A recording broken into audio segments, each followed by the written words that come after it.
मौका नहीं मिली क्या मानो पछताओ ना। इसमें बार बार मौका मिल ही नहीं हो, नहीं मिले हमारे सौभाग्य देखा था हमारे कई पुरखा निकल गए है भाई।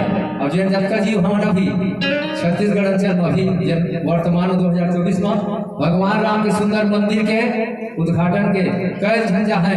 अब इन्हें अपन अपन घर में उद्घाटन करे भगवान के पूजा अर्चना टीवी में दूरदर्शन में सब दिखाई जगह जगह नवधा रामायण हो तो इहो फिर अभी नवधा रामायण भले होते फिर 22 तारीख के रामायण होना चाहिए कैसे महोदय।